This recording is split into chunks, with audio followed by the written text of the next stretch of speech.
The storm had been brewing all afternoon over Dallas, Texas, casting an ominous shadow over the quiet suburban neighborhood of Maple Heights. 3-year-old Lily Thompson pressed her small nose against the cool kitchen window, watching dark clouds swirl overhead like angry giants dancing in the sky. Her favorite teddy bear, Mr. Buttons, sat tucked securely under her arm as she waited for Daddy to come back inside from the backyard. "Lily, sweetie, come away from the window," her mother Rachel called from the living room, where she was folding laundry while keeping one eye on the evening news. The meteorologist was warning of severe thunderstorms with possible tornadoes. But Rachel wasn't too worried. Their neighborhood had weathered worse storms before.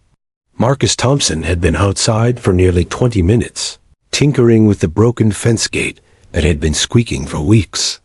He'd promised Rachel he would fix it before the weekend barbecue they were hosting for his coworkers from the construction company. But as Lily watched through the glass, she noticed Daddy wasn't working on the gate anymore. He was talking to a tall man she didn't recognize. The stranger wore a black hoodie pulled up over his head despite the humid September evening. Even from her vantage point at the kitchen window, Lily could see that something was wrong. A man was standing too, close to her father, pointing his finger aggressively at Marcus's chest. Their voices were getting louder, carried on the wind that was beginning to howl through the trees. "Daddy's talking to a scary man," Lily whispered to Mr. Buttons, hugging her teddy bear tighter. She'd been taught about stranger danger at her daycare, and this man definitely looked like the kind of person her teachers had warned her about. His face was partly hidden by the hood, but she could see enough to know he wasn't smiling like the nice neighbors who sometimes came over to chat with her parents.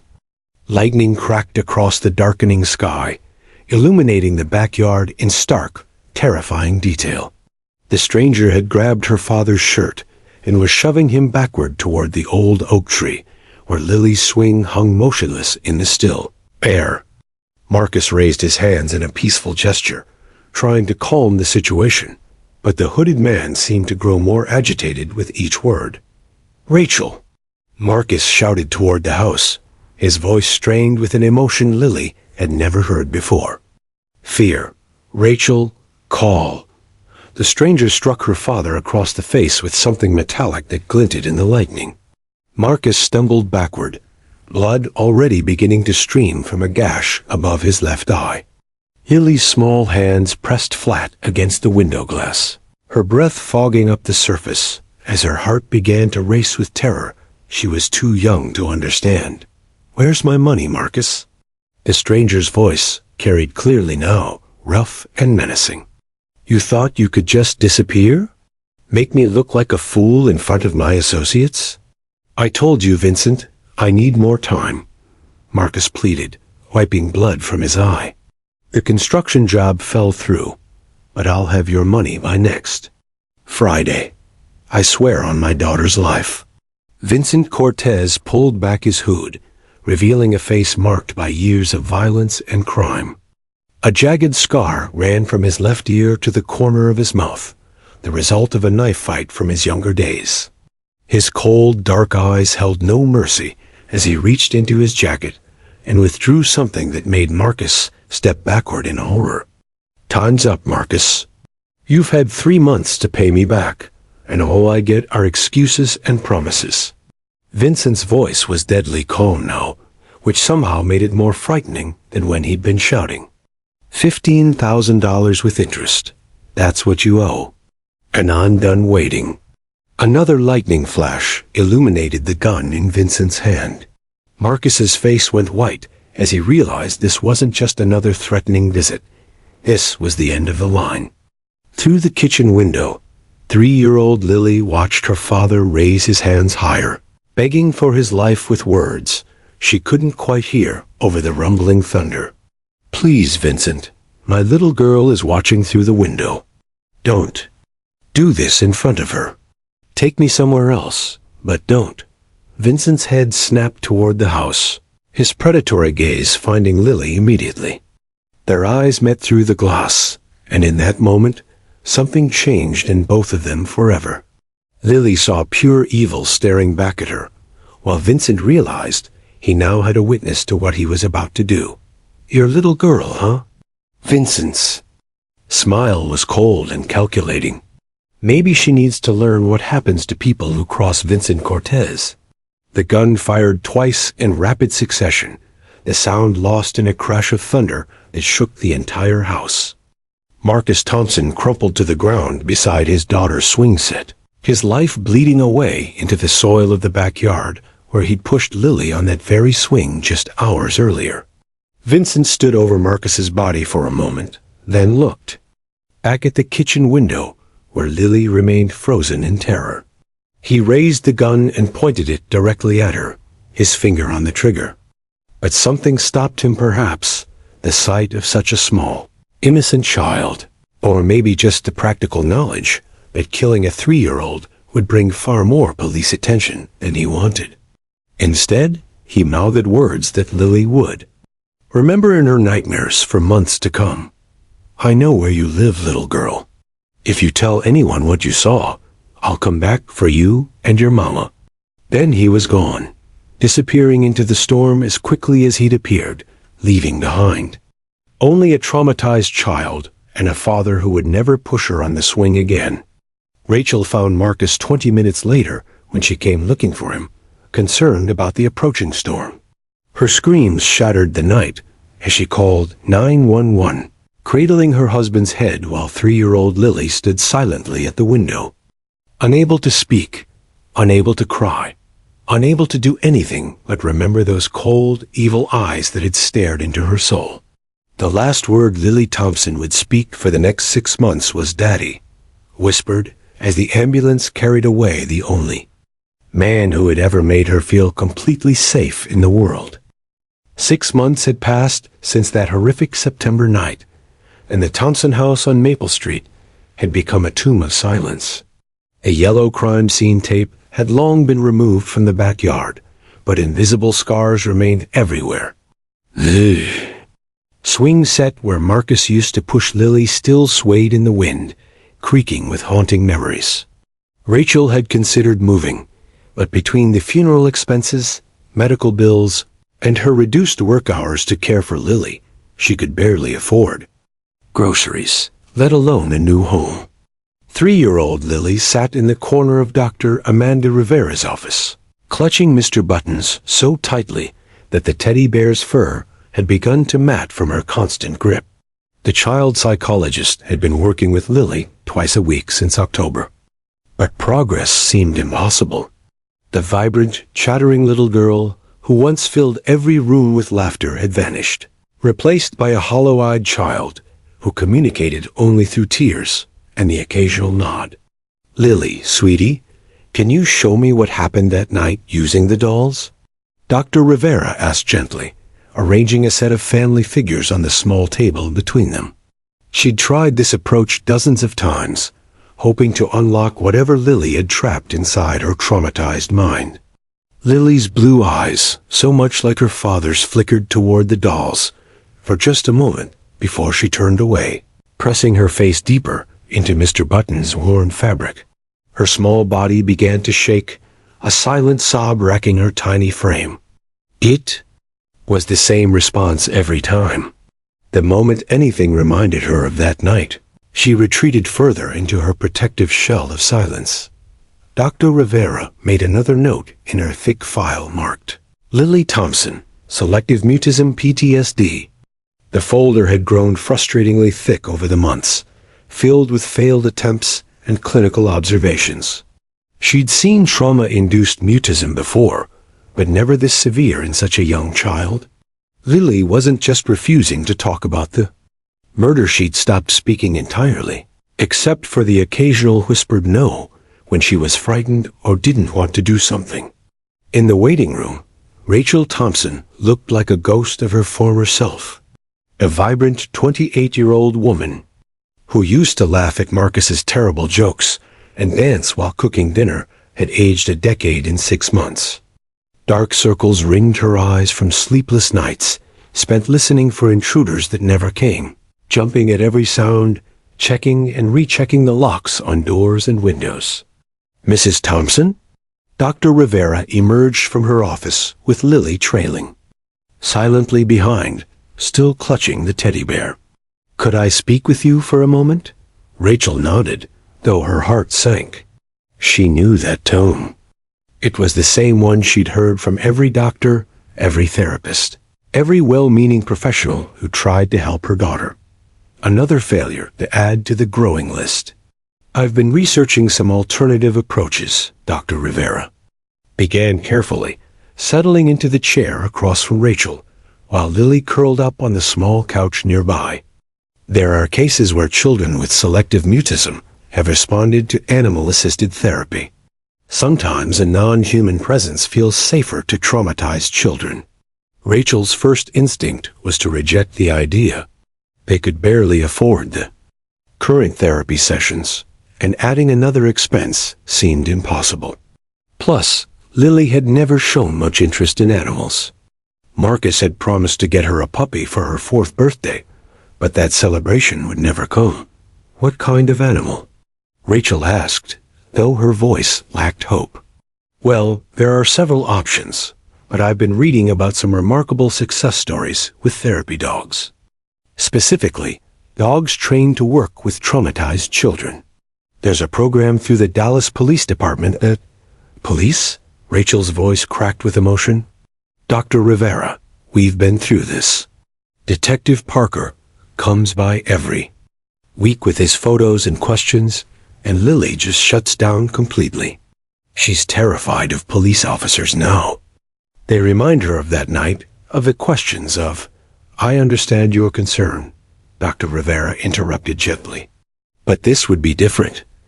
It wouldn't be about the investigation. This would be purely therapeutic.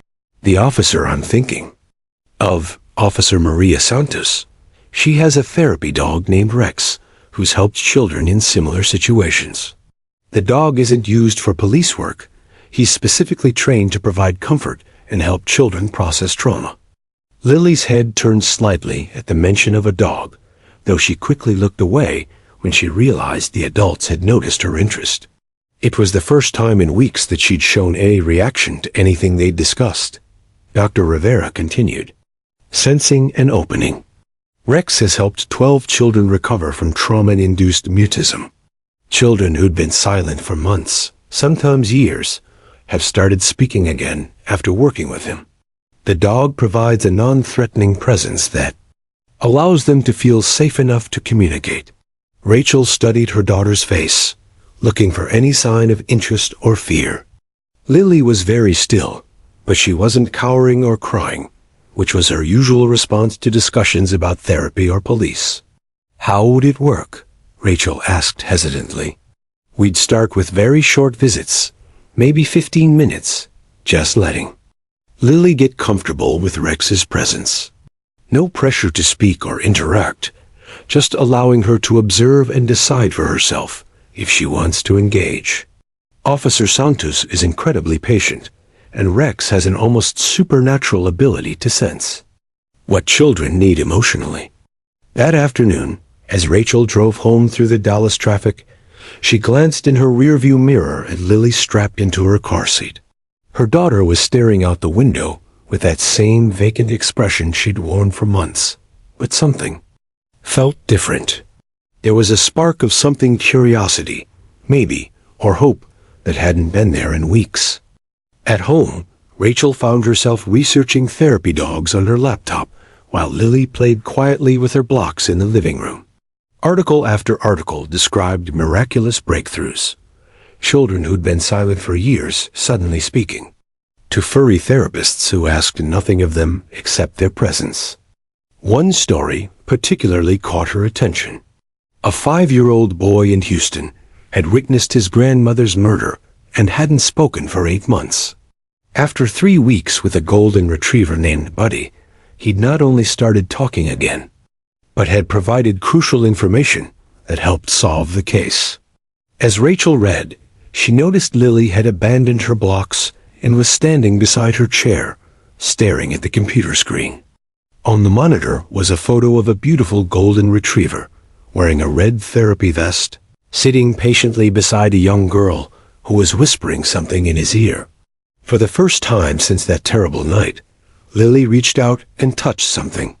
Voluntarily. Her small finger traced the outline of the dog on the screen, and Rachel could have sworn she heard her daughter whisper a single word, "Doggy." It wasn't much, but after 6 months of complete silence, it felt like a miracle. The next morning, Rachel called Dr. Rivera and agreed to try the therapy dog approach. Neither woman could have predicted that this decision would not only save Lily's voice, but would ultimately bring justice to Marcus Thompson's killer in the most unexpected way possible. Officer Maria Santos had seen her share of broken children during her 12 years with the Dallas Police Department, but something about the Thompson case haunted her sleepless nights. When Dr. Rivera's call came through on that crisp February morning, requesting Rex's assistance with a traumatized 3-year-old witness, Maria knew this would be one of their most challenging cases yet. Rex, her 4-year-old golden retriever partner, sat in the passenger seat of their specially equipped squad car as they drove toward the Child Advocacy Center on Commerce Street. His intelligent brown eyes watched the familiar streets roll by, somehow sensing that today would be different. Rex wasn't an ordinary police dog. While most K-9 units were trained for drug detection or apprehension, Rex had been specially trained in what the department called trauma intervention therapy. The program had started 5 years earlier after a particularly devastating case where a 6-year-old witness had been too frightened to testify against her abuser. A progressive police chief had partnered with local universities to develop a revolutionary approach. Dogs trained specifically to help traumatized children feel safe enough to communicate about their experiences. Rex had graduated top of his class from the intensive 18-month program. He'd learned to read human emotions with uncanny accuracy, responding to fear with gentle stillness, to anger with calming presence, and to sadness with patient comfort. More importantly, he'd mastered the art of being a non-judgmental listener, something that even the most skilled human therapists sometimes struggled to achieve. "All right, buddy," Maria said, adjusting Rex's special blue therapy vest that distinguished him from regular police dogs. "We're about to meet a little girl who's been hurt really badly. She hasn't spoken since her daddy was killed, and everyone's counting on us to help her find her voice again." Rex's tail wagged once, not the enthusiastic greeting he showed to most children, but a measured, understanding response that suggested he grasped the gravity of their mission. The Child Advocacy Center was designed to feel more like a comfortable home than a sterile medical facility. Soft couches, warm lighting, and colorful artwork created an environment where children could feel safe discussing the worst moments of their lives. Dr. Rivera met them in the lobby, her expression mixing hope with professional caution.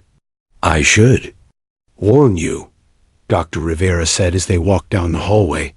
"Lily has been completely nonverbal for 6 months.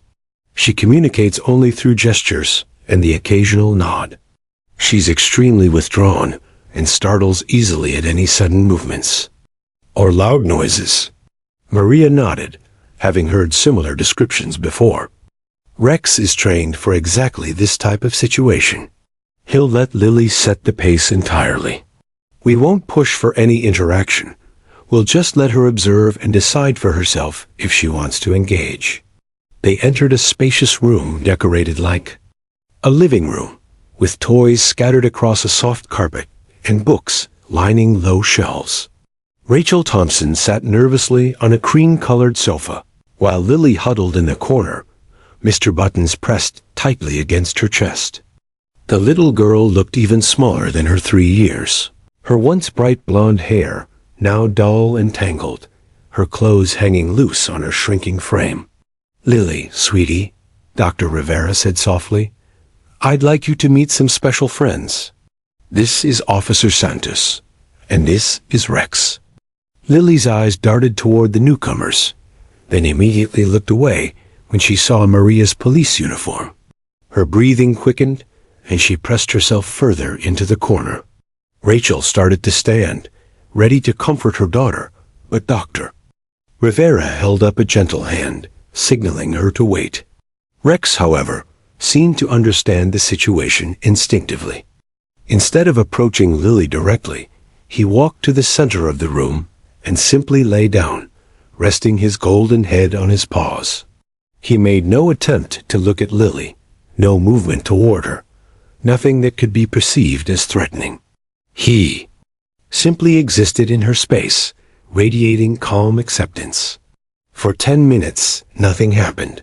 Lily remained curled in her corner, while Rex stayed perfectly still in his spot.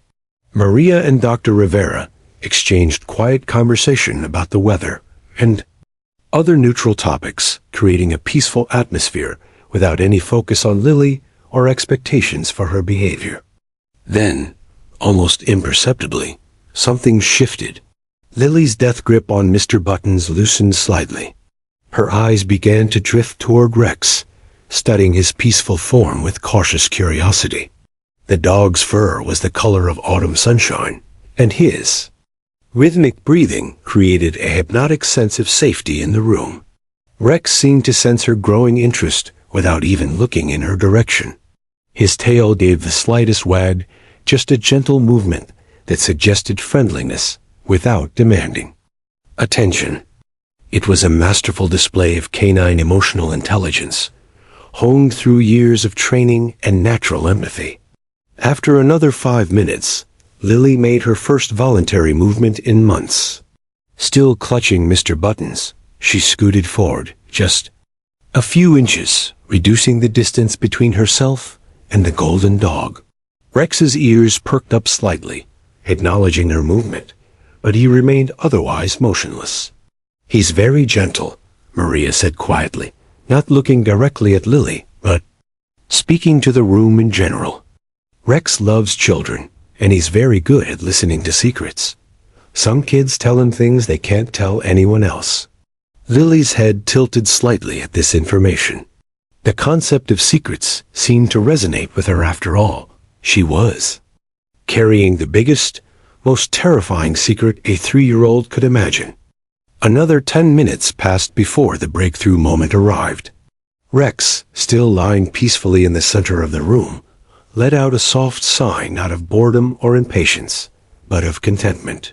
It was such a purely peaceful sound that it seemed to melt something inside Lily's frozen heart. For the first time in 6 months, Lily spoke. "Doggy," she whispered, the word barely audible but crystal clear to everyone in the room. Rex's tail wagged once, acknowledging her voice without overwhelming her with excitement. Dr. Rivera felt tears prick her eyes, while Rachel gasped audibly before quickly covering her mouth. This single word represented months of hope and prayer, finally answered. "Yes," Dr. Rivera said softly. "That's Rex. He's a very special doggy who helps children." Lily scooted forward another inch, her eyes now fixed entirely on Rex. The dog seemed to understand that this was a pivotal moment. With infinite patience, he slowly lifted his head and made gentle eye contact with Lily, not the threatening stare of a predator, but the warm, accepting gaze of a friend. "Nice doggy," Lily whispered, and this time Rex's tail wagged twice. "He thinks you're very nice too," Maria said, her voice carefully modulated to match Lily's whispered tone. For the remaining 15 minutes of that first session, Lily, gradually, moved closer to Rex until she was sitting just 3 feet away. She didn't touch him, didn't speak again, but she maintained eye contact with the patient dog who seemed to understand her pain in a way no human could. As they prepared to leave, Dr. Rivera pulled Maria aside. "In 12 years of practice, I've never seen such an immediate response. Rex accomplished more in 30 minutes than I've managed in 6 months. It's his gift," Maria replied, watching Lily take one last look at Rex before reluctantly following her mother toward the door. "He seems to know exactly what each child needs. But this is just the beginning. Building real trust and communication will take time." That night, for the first time since Marcus's death, Lily fell asleep without crying. She dreamed not of cold eyes and thunderstorms, but of golden fur and gentle brown eyes that promised safety in a world that had become terrifyingly unpredictable. Rachel lay awake in her own bed, replaying those two precious words over and over in her mind. Doggy, nice doggy. After months of silence, her daughter had found something worth speaking about.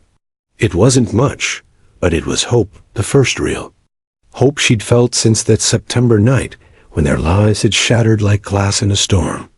Neither woman could have imagined that this gentle golden retriever would not only help heal Lily's wounded spirit, but would ultimately become the key to bringing Marcus Thompson's killer to justice in the most extraordinary courtroom drama Dallas had ever witnessed. 8 weeks into their sessions, the Child Advocacy Center had become Lily's second home, and Rex had become her closest confidant. What started as tentative whispers had blossomed into one-sided conversations where Lily would tell Rex about her dreams, her fears, and slowly, carefully, fragments of that terrible September night. Officer Maria Santos arrived early every Tuesday, Thursday, and Saturday, watching in amazement as her four-legged partner worked magic that no human therapist had been able to achieve. Rex had developed an almost supernatural connection with Lily, seeming to sense her emotional state before she even entered the room. On days when nightmares had kept her awake, Rex would remain extra still and calm. When she showed signs of progress, his tail would wag just enough to encourage her, without overwhelming her fragile confidence. Today feels different, Dr. Rivera murmured to Maria as they watched through the one-way observation window. Lily was sitting cross-legged on the carpet, Rex's large golden head resting in her lap while she stroked his soft ears. She's been talking more to Rex at home, according to her mother. Single words, mostly, but yesterday Rachel heard her say scared for the first time. Inside the therapy room, Lily was indeed having her longest conversation yet with Rex. Her voice remained barely above a whisper, but her words were becoming clearer and more complex with each session. Rex, I dreamed about the scary man again, she confided to the attentive dog, whose brown eyes never left her face. He had mean eyes, like the monster in my storybook. But you know what? When I dream about you, the scary man goes away. Rex's tail thumped gently against the carpet, as if he understood every word. In many ways, he did.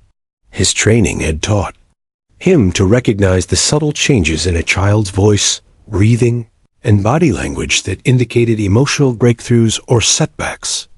Dr. Rivera had been gradually introducing elements related to that September night, using play therapy techniques that felt safe and non-threatening. Today, she had a new set of tools laid out on the low table. Toy police cars, a small dollhouse that resembled the Thompson home, and family figures that could act out scenarios. Lily, Dr. Rivera said gently, settling onto the carpet beside her and Rex, would you like to show Rex where you live? Maybe we could use these toys to make your house. For months, any mention of home or family had sent Lily retreating into silence. But with Rex's warm presence grounding her, she nodded slowly and reached for the dollhouse. Her small hands began arranging the miniature furniture with surprising precision, recreating the layout of her real home down to the smallest details. This is Mommy and Daddy's room, she whispered to Rex, placing 2 adult figures in the master bedroom. And this is my room with all my stuffed animals. And this is the kitchen, where Mommy makes pancakes on Sunday mornings. Maria and Dr. Rivera exchanged hopeful glances. This was the most detailed communication Lily had managed since the tragedy. Rex seemed to sense the importance of the moment, remaining perfectly still as Lily continued her whispered tour. And this is the backyard, Lily said, her voice growing quieter as she pointed to the space behind the dollhouse. That's where Daddy was fixing the fence, and that's where Her words trailed off, and her small body began to tremble. Rex immediately responded to her distress, gently nuzzling her arm with his nose. The simple gesture seemed to anchor Lily, preventing her from sliding back into the complete withdrawal that had characterized her earlier sessions. "Rex wants to know what happened in the backyard," Dr. Rivera said carefully. "Can you tell him?" Lily's breathing became rapid and shallow, but she didn't retreat. Instead, she buried her face in Rex's neck, drawing strength from his steady presence. When she finally spoke again, her words came out in a rush, as if she'd been holding them back for so long that they couldn't be contained any longer. "Scary Shadow Man came and hurt Daddy," she whispered into Rex's fur. "He had angry eyes and a hurt face with lines on it. He yelled about money, and Daddy said he didn't have it yet.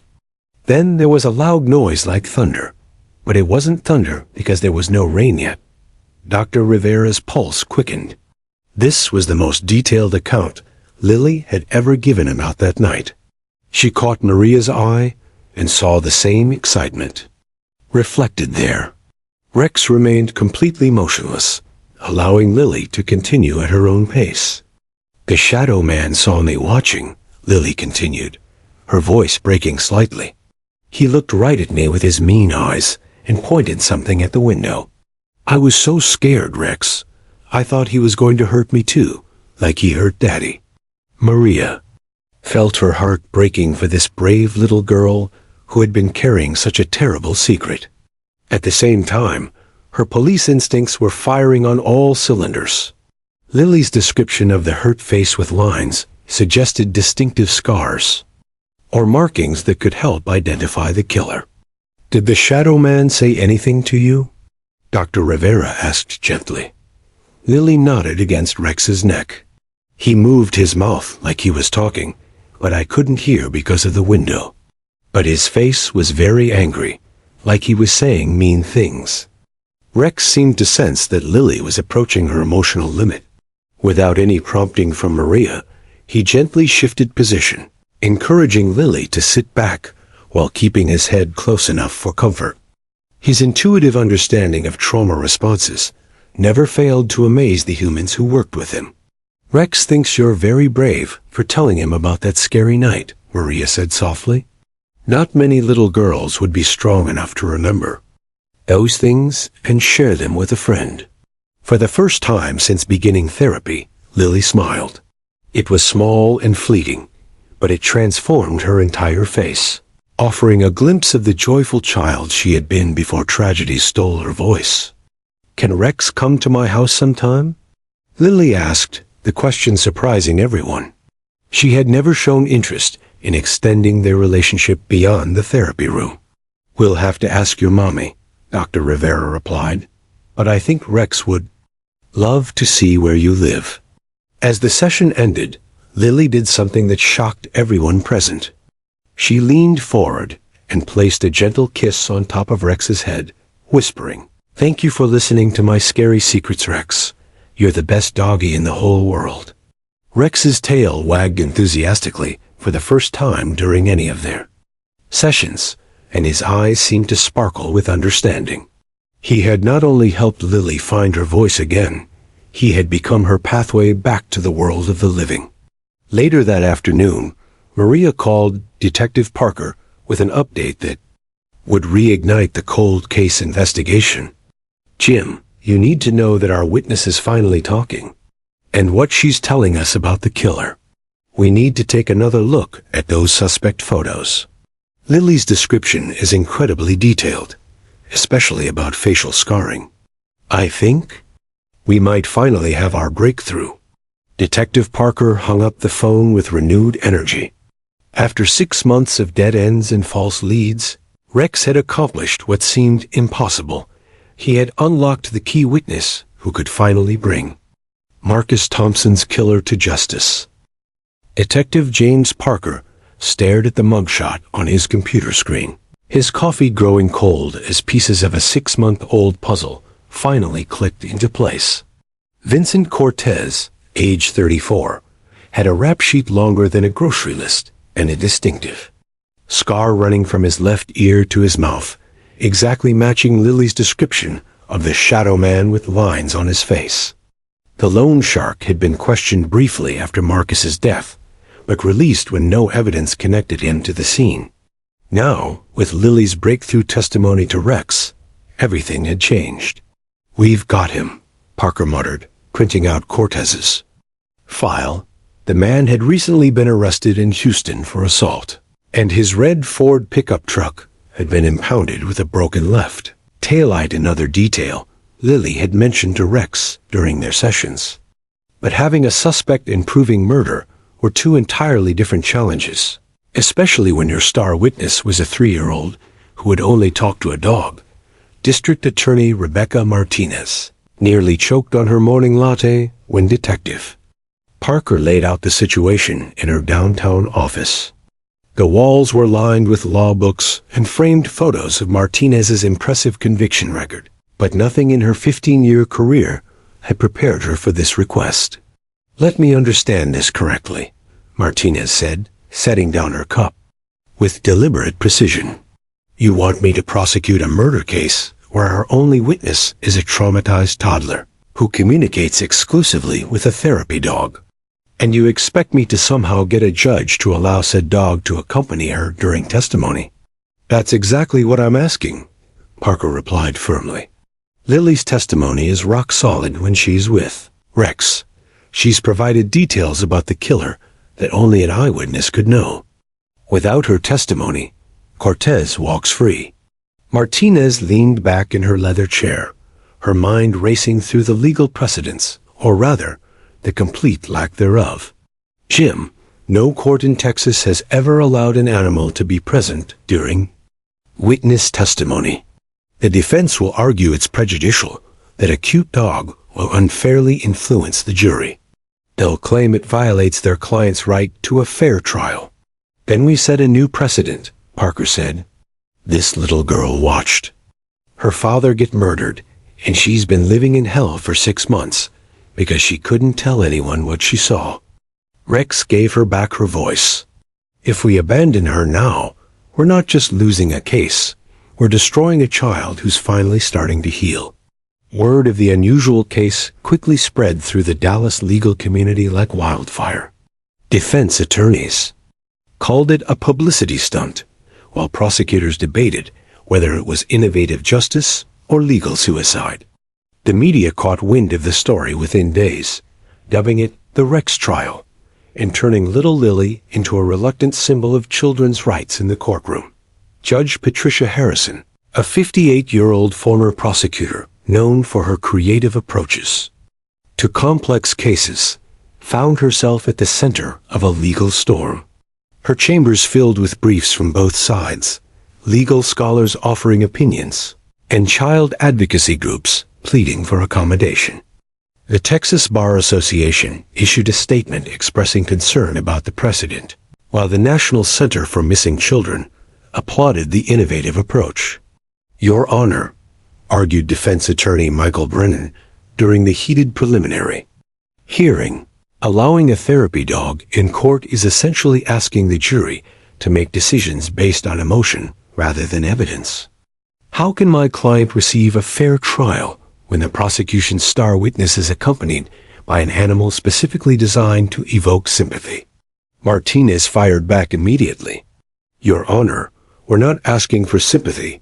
We're asking for equal access to justice.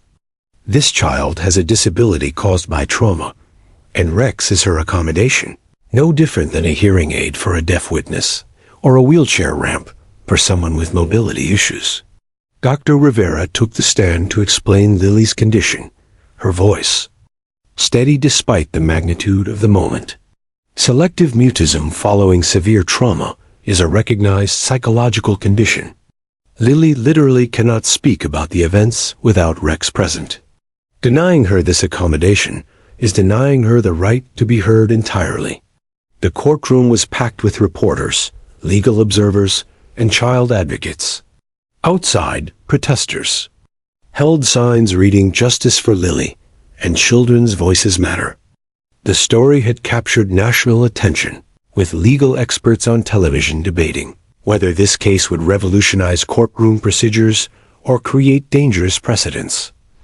Judge Harrison spent 3 sleepless nights reviewing case law, consulting with experts, and weighing the unprecedented decision before her. She studied similar cases from other states, finding limited but encouraging precedent for courtroom accommodations for disabled witnesses. A California case had allowed a comfort object for a child witness, and a New York court had permitted a therapy horse in a rural courthouse for an autistic teenager.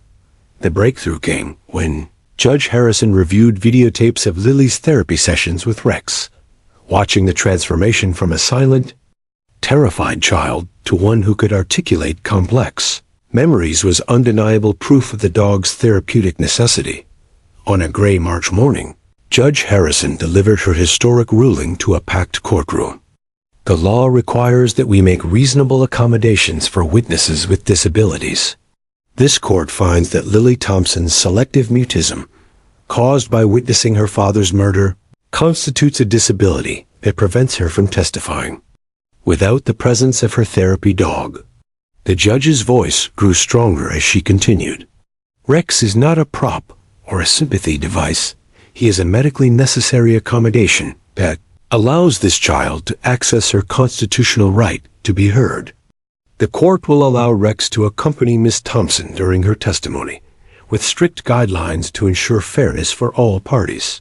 Defense attorney Brennan immediately stood to object, but Judge Harrison cut him off. Mr. Brennan, your client, is accused of murdering this child's father in front of her.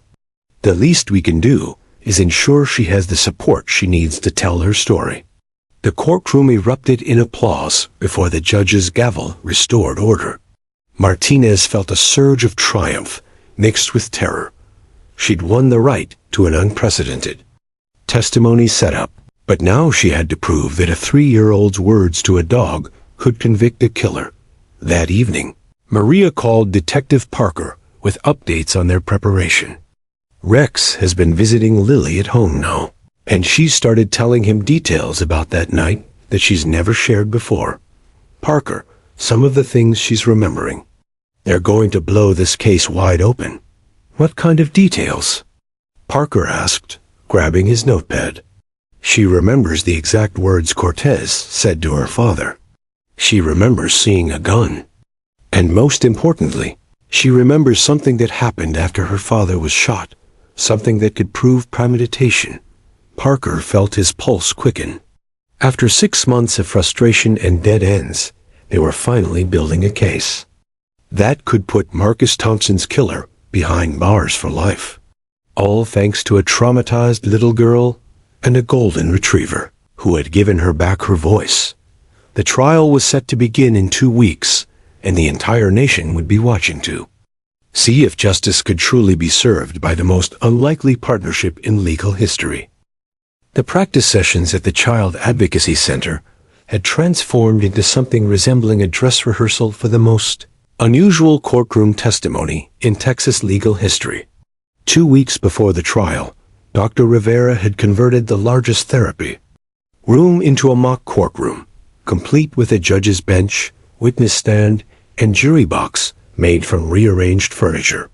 The goal was to prepare Lily for the overwhelming environment she would face, while ensuring Rex could provide maximum comfort and support. Remember, Lily, Dr. Rivera explained during their morning session, there will be lots of people in the big room, but you only need to talk to Rex. All these grown-ups just want to hear your story so they can help keep other daddies safe. Lily sat in the makeshift witness chair, her legs swinging freely, while Rex lay on his special blue cushion beside her.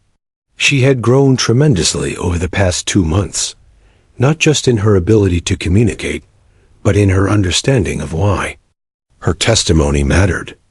At 3 years old, she couldn't fully grasp concepts like justice or legal proceedings, but she understood that telling Rex her story might stop the shadow man from hurting other families. Officer Maria Santos watched from the observer section, amazed at how far both Lily and Rex had progressed. Rex had developed an almost telepathic connection with the little girl, anticipating her emotional needs before she even realized them herself. When Lily's voice would start to shake while recounting difficult memories, Rex would gently place his paw on her foot. When she became overwhelmed, he would shift closer until she could bury her face in his golden fur. "Let's practice with the pictures again," District Attorney Martinez said, approaching the witness stand with a manila folder. This was always the most challenging part of their preparation, showing Lily photographs of potential suspects, including Vincent Cortez. The first few times they'd tried this exercise, Lily had shut down completely, retreating into the silence that had protected her for so long. But now, with Rex's steady presence, Lily had developed the courage to face her memories. Martinez laid out 6 photographs on the small table beside the witness stand, careful to place them where Lily could see clearly while maintaining her connection with Rex. "Lily, can you tell Rex if any of these men look like the Shadow Man from that scary night?" Lily's breathing quickened as she studied the photos, her small hand instinctively reaching out to touch Rex's head for comfort. The golden retriever remained perfectly still, his warm brown eyes focused entirely on his young friend, silently communicating that she was safe and protected. The first 5 photos elicited no response. Lily examined each one carefully before moving on. But when her gaze fell on the 6th photograph, everything changed. Her entire body went rigid, and a sharp intake of breath escaped her lips. Vincent. Cortez's cold eyes stared back at her from the mugshot, his distinctive scar clearly visible even in the grainy police photo. "Rex," Lily whispered, her voice trembling with a mixture of fear and determination. "That's him. That's the Shadow Man who hurt Daddy." Martinez felt her heart pound with excitement, but she maintained her calm, professional demeanor. "Can you tell Rex what you remember about this man?" Lily's response was more detailed than anyone had dared. Hope, speaking directly to Rex as if he were the only one in the room, she described how the Shadow Man had argued with her father about money, how his voice had grown angrier and meaner, and how he'd pointed the loud thing at Daddy until he fell down and didn't get up. But then Lily revealed something that made Martinez's blood run cold with its implications. "After Daddy fell down, Rex, the Shadow Man came closer to the window where I was watching. He saw me and he was very angry that I was there. He pointed the loud thing at me too, but then he put it away and came right up to the glass." Lily's voice dropped to barely a whisper. "He moved his mouth like he was saying words, and even though I couldn't hear him, I knew he was telling me bad things. Then he took pictures of our house with his phone, like he was remembering where we live."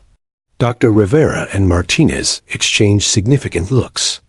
This detail suggested premeditation for witness intimidation, potentially elevating the charges from murder to first-degree murder with special circumstances. If Cortez had photographed the house while planning to silence a witness, it showed calculated criminal intent that could mean life in prison without parole.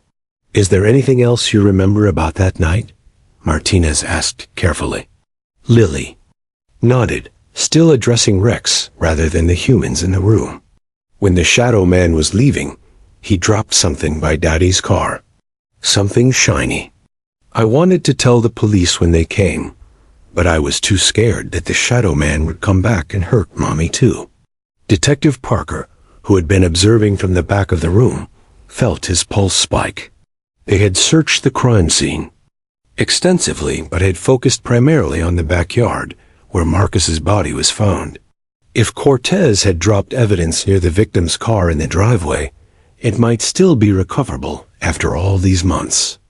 The session continued for another 30 minutes, with Lily providing increasingly detailed information about the killer's appearance, his vehicle, and even fragments of conversation she'd overheard before the shooting. Rex remained her constant anchor throughout, occasionally offering gentle encouragement with a soft whine or reassuring nuzzle when her memories became too overwhelming. As the practice session concluded, Martinez pulled Dr. Rivera aside for A private consultation. Doctor, I need your honest professional opinion.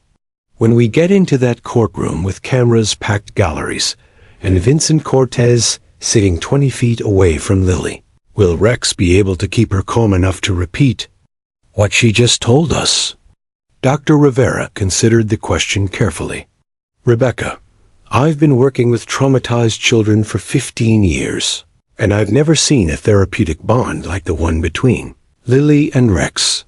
That dog has given her something that months of human therapy couldn't provide, the absolute certainty that she's safe and protected. As long as Rex is beside her, I believe Lily will find the courage to speak her truth. But what if Cortez's defense team challenges her testimony? What if they argue that she's too young to understand the difference between truth and fantasy? That's where Rex becomes even more valuable, Dr. Rivera explained. Children Lily's age might confuse details or mix up timelines, but they don't lie about emotional trauma. When she identifies Cortez in that courtroom, Rex's presence will ensure she's speaking from genuine memory, not fear or confusion. That evening, Detective Parker returned to the Thompson house with a metal detector and crime scene technicians. Working by floodlight, they methodically searched the area around Marcus's car, where Lily had said the killer dropped something. After 2 hours of careful investigation, they found a silver money clip engraved with the initials VC, hidden beneath 6 months of accumulated leaves and debris. Inside the clip were 2 $20 bills and a business card for Cortez Financial Services, Vincent's loan sharking operation, disguised as a legitimate business. More importantly, the money clip was covered in fingerprints that would prove definitively that Vincent Cortez had been at the Thompson house on the night of the murder. As Parker bagged the evidence, he couldn't help but smile.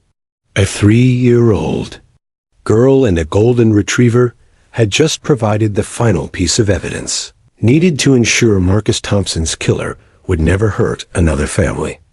The trial was now just 1 week away, and the entire nation was holding its breath to see if the most unlikely partnership in legal history could deliver justice for a murdered father and healing for his traumatized daughter. Rex seemed to understand the importance of their mission.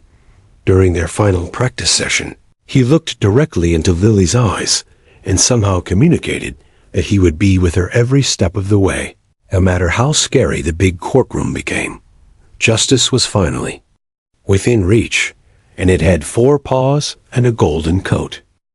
The morning of April 15th dawned crisp and clear over Dallas, as if the universe itself had conspired to provide perfect conditions for this historic day. By 7 a.m., news vans lined the streets around the Criminal Justice Center, their satellite dishes reaching toward the sky like metallic sunflowers. Legal analysts spoke in hushed, reverent tones about the precedent-setting testimony they were about to witness, while protesters held vigil with signs reading, "Justice for Marcus," and "Let children speak."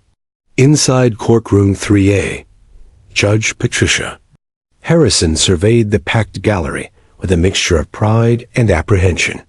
Every seat was filled with lawyers, journalists, child advocates, and curious citizens who had come to witness legal history in the making.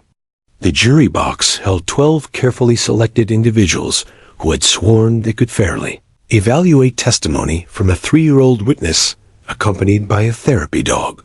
Rex had arrived at the courthouse 2 hours early with Officer Maria Santos, allowing time for him to acclimate to the unfamiliar environment. The golden retriever explored every corner of the courtroom, his specially trained nose checking for any scents or sounds that might distract him from his crucial mission. His blue therapy vest bore a special badge reading, "Official Court Therapy Dog," making him the first animal in Texas legal history to hold such a designation. In a private conference room down the hall, Rachel Thompson knelt beside her daughter, adjusting the little blue dress that Lily had specifically chosen for Rex Day. The 3-year-old looked impossibly small and fragile, but her eyes held a determination that hadn't been there 6 months ago. Mr. Button sat in a place of honor on the conference table, providing backup comfort if needed. "Remember what we practiced, baby girl," Rachel whispered, smoothing Lily's blonde hair. "You just need to tell Rex your story, like you've been doing at Dr. Rivera's office. All these people want to hear about Daddy, so they can make sure the Shadow Man can't hurt anyone else. Will Rex really be right beside me the whole time?" Lily asked, her voice barely audible, even in the quiet room. "Every single second, Doctor," Rivera assured her. "Rex promised me he would take very good care of you today, and Rex never breaks his promises to children." At 9:30 a.m. sharp, Judge Harrison called the courtroom to order. The gallery fell silent as District Attorney Martinez rose to address the jury, her opening statement setting the stage for the extraordinary testimony they were about to hear. "Ladies and gentlemen of the jury, you are about to hear from the bravest witness I have ever had the privilege to represent. 3-year-old Lily Thompson will tell you, with the help of her therapy dog Rex, exactly what she saw on the night her father was murdered in cold blood." Across the aisle, Vincent Cortez sat rigidly beside his defense attorney, his scarred face showing no emotion. He had refused all plea bargains, gambling that no jury would convict based on a toddler's testimony to a dog. But as he studied the packed courtroom and saw the determination in Martinez's eyes, doubt began to creep into his calculations. The moment everyone had been waiting for arrived at 10:15 a.m. "The state calls Lily Thompson to the witness stand," Martinez announced, her voice carrying across the silent courtroom like a bell. The courtroom doors opened, and Rex entered first, his dignified gait and calm demeanor immediately commanding respect from everyone present. Behind him walked tiny Lily Thompson, her small hand resting lightly on Rex's back, her other arm clutching Mr. Button's, like a shield against the overwhelming attention focused on her. Judge Harrison had arranged the witness area specially for this moment. Rex's cushion was positioned directly beside the witness chair, elevated slightly so that Lily could easily see and touch her furry friend throughout her testimony.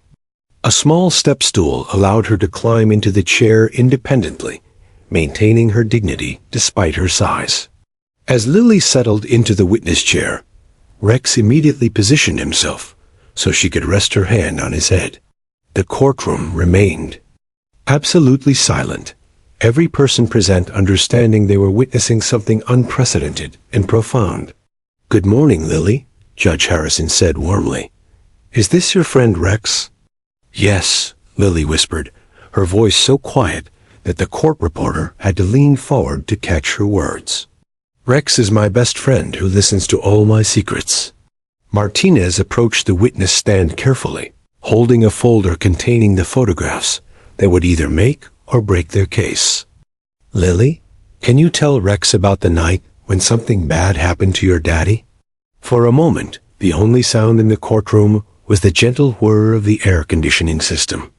Rex seemed to sense Lily's nervousness and shifted slightly closer, his presence radiating calm reassurance. Lily looked down into his understanding brown eyes and began to speak. "Rex, that night Daddy was outside fixing our gate because it made squeaky noises," she began, her voice growing slightly stronger as she fell into the familiar rhythm of talking to her therapy partner. "But then the Shadow Man came, and he was very angry about money that Daddy didn't have yet." The jury leaned forward, captivated by the surreal sight of a tiny witness delivering testimony to a dog who seemed to hang on her every word. Several jurors had tears in their eyes as Lily described her father's fear and the stranger's escalating violence. "The Shadow Man had a hurt face with lines on it," Lily continued, unconsciously tracing the path of Cortez's scar on her own cheek. "And he had mean, scary eyes that looked right at me through the kitchen window." Vincent Cortez shifted uncomfortably in his seat, his hand instinctively moving to cover his distinctive scar. His defense attorney placed a restraining hand on his arm, recognizing the damaging impact of his client's nervous movements. Then came the moment that would be replayed on news broadcasts around the world. Martinez carefully opened her folder and approached the witness stand with 6 photographs arranged in 2 rows. "Lily, can you look at these pictures and tell Rex if you see the shadow man?" Rex seemed to understand the gravity of the moment. He sat up straighter, his full attention focused on Lily as she studied each photograph with painful concentration. The courtroom held its collective breath as the little girl examined each face, her small finger hovering over the images. When Lily's eyes fell on Vincent Cortez's mugshot, her entire body went rigid. Her face turned pale, and for a terrifying moment, it seemed like she might retreat back into her protective silence. But Rex sensed her distress immediately, pressing his warm body against her leg and looking up at her with eyes that seemed to say, "I'm here. You're safe. Tell me what you see." Lily took a deep breath, looked directly into Rex's trusting face, and spoke 2 words that would echo through the annals of legal history. "That's him." Her tiny finger pointed directly at Cortez's photograph, her voice clear and unwavering. Despite her fear, the impact was immediate and devastating. Cortez lurched forward in his chair, his face draining of color as he realized his fate had just been sealed by the brave little girl he had tried to intimidate into silence. The courtroom erupted in a mixture of gasps, whispers, and barely contained emotion. Judge Harrison's gavel restored order, but the damage was done. Rex had helped deliver the most powerful witness identification in Dallas legal history. The impact of Lily's 2 words, "That's him," reverberated through the Dallas courtroom like thunder, but their true power would be felt far beyond the walls of that historic trial. Within moments of her identification, Vincent Cortez's carefully constructed facade of innocence began to crumble. His defense attorney, Michael Brennan, whispered urgently in his ear, but Cortez seemed to shrink into his chair, as if trying to disappear from the piercing gaze of the brave 3-year-old who had just sealed his fate. Judge Harrison called for a brief recess, during which Rex remained steadfastly beside Lily, his golden presence providing unwavering support as photographers captured the moment that would grace front pages across the nation. The image of a tiny girl in a blue dress, her hand resting on a therapy dog's head while pointing courageously at her father's killer, became an instant symbol of justice triumphing over intimidation. But Lily's testimony wasn't finished. When court reconvened, District Attorney Martinez had one more crucial question. "Lily, can you tell Rex what the shadow man said to your daddy before the loud noise?" The courtroom fell silent again as Lily looked into Rex's trusting brown eyes and spoke words that would ensure Vincent Cortez would never see freedom again. He said, "Time to pay, Marcus, and your little girl can watch," Lily whispered to Rex, her young memory capturing the exact phrase that proved premeditation. Then he said, "Maybe she'll learn what happens to people who don't pay Vincent Cortez." The jury gasped audibly. This wasn't a crime of passion or a deal gone wrong. This was calculated murder committed in front of a child specifically to send a message to other debtors. Martinez felt a surge of satisfaction as she watched several jurors turn to stare at Cortez with undisguised disgust. Defense attorney Brennan made a valiant attempt at cross-examination. But how do you challenge the testimony of a 3-year-old speaking to a therapy dog? Every question he posed was answered with heartbreaking honesty, and Rex's calming presence ensured that Lily never wavered from her account. "Are you sure it was nighttime?" Brennan asked desperately. "Yes, because Mommy was making me get ready for bed, and the storm was coming," Lily replied to Rex. The shadow man's car had a broken light, like it was winking at me, but it wasn't. Friendly winking. Within 4 hours, the jury returned with their verdict. Guilty on all counts, including first-degree murder with special circumstances. Vincent Cortez was sentenced to life in prison without the possibility of parole. His reign of terror finally ended by the smallest witness who had ever taken a Texas witness stand. But the true magic of Rex and Lily's partnership was just beginning to unfold. Within weeks of the trial's conclusion, Judge Harrison's ruling had sparked a nationwide movement. Lily's Law was introduced in the Texas legislature, establishing formal protocols for therapy animal accommodations in courtrooms. The bill passed unanimously, with Lily and Rex present in the gallery as Governor Abbott signed it into law. The ripple effect spread across the country like wildfire. Within 6 months, 12 other states had passed similar legislation, and Rex found himself traveling to courthouses from California to New York, helping other traumatized children find their voices. Each case built upon the precedent established in Dallas, creating a new standard of compassionate justice for the most vulnerable witnesses. Dr. Rivera published her findings in the Journal of Child Psychology, documenting the remarkable therapeutic breakthrough that Rex had achieved with Lily. The article became the most downloaded paper in the journal's history, inspiring therapy dog programs in children's hospitals, schools, and counseling centers nationwide. Officer Maria Santos and Rex were promoted to full-time victim services, becoming the first official court therapy team in Texas history. Their success rate was extraordinary. In 18 months following the Thompson trial, they helped 23 children overcome trauma-induced mutism, leading to successful prosecutions in cases that would have otherwise remained unsolved. Detective James Parker received the Dallas Police Department's Medal of Honor for his persistence in pursuing justice for Marcus Thompson.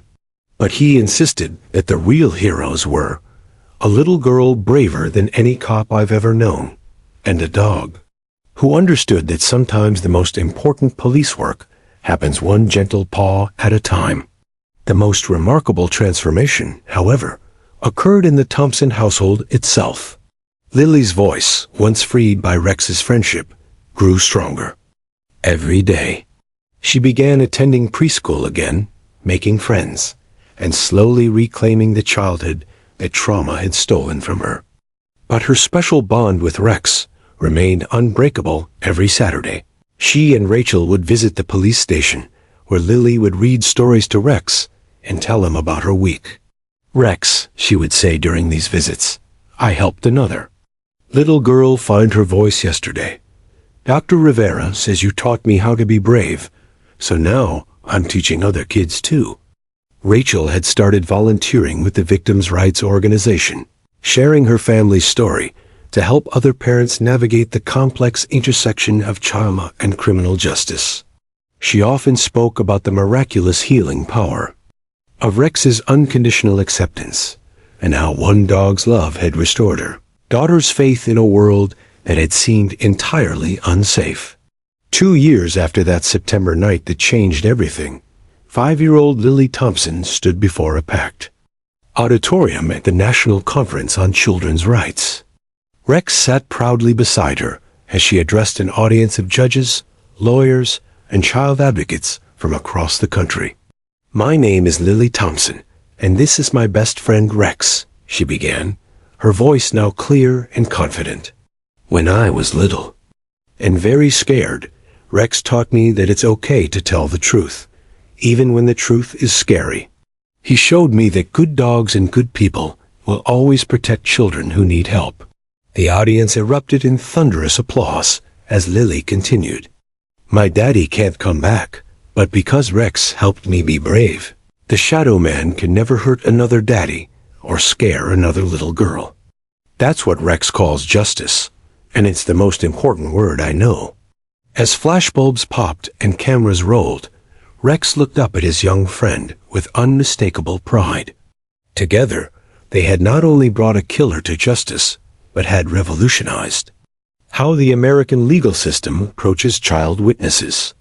Their partnership proved that sometimes the most profound change comes from the simplest acts of courage: a traumatized child finding her voice, a therapy dog providing unconditional love, and a justice system willing to evolve to protect its most vulnerable witnesses.